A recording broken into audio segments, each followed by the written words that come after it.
Savoir que ce pan de l'histoire a longtemps été écarté des manuels scolaires. Il aura fallu attendre la loi Taubira en 2001 pour imposer un véritable enseignement de cette période. Alors qu'aux Antilles, le sujet reste sensible, nous avons rencontré des élèves et des enseignants très impliqués. Vous voyez ce reportage en Guadeloupe de Julien Gasparuto et Samuel Guibou.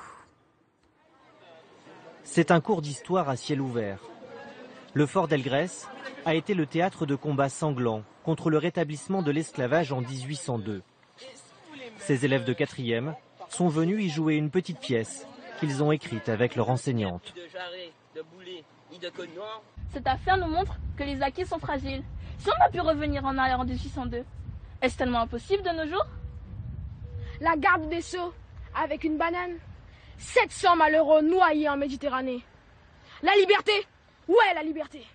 C'est de notre histoire parce qu'on n'oublie pas les personnes qui sont mortes pour ça.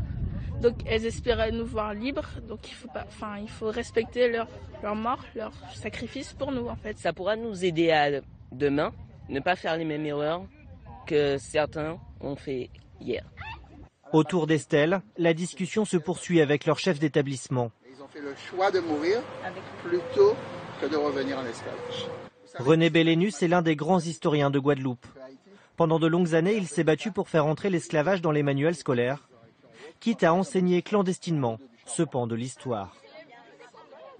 Il y a un véritable mécanisme de l'oubli qui a été mis en place après l'abolition de l'esclavage, parce que ça faisait tâche.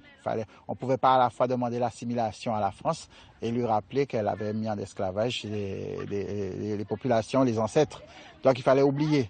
Il aura fallu attendre la loi Taubira pour que la traite des Noirs par les Français soit réellement enseignée dans les salles de classe. On a les esclaves domestiques sans mêlée.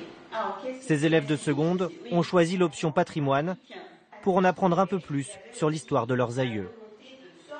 C'est intéressant de savoir ce qu'ont vécu mes ancêtres et puis vu que j'en discute beaucoup avec mes grands-parents, donc en apprendre à l'école, ça me permet d'argumenter un peu devant eux. C'est vrai que c'est important de discuter avec les parents et que de génération en génération, il y ait une mémoire qui puisse passer, mais il faut aussi confronter cette mémoire à l'histoire et ça passe par le biais de l'école et c'est pour ça que c'est important.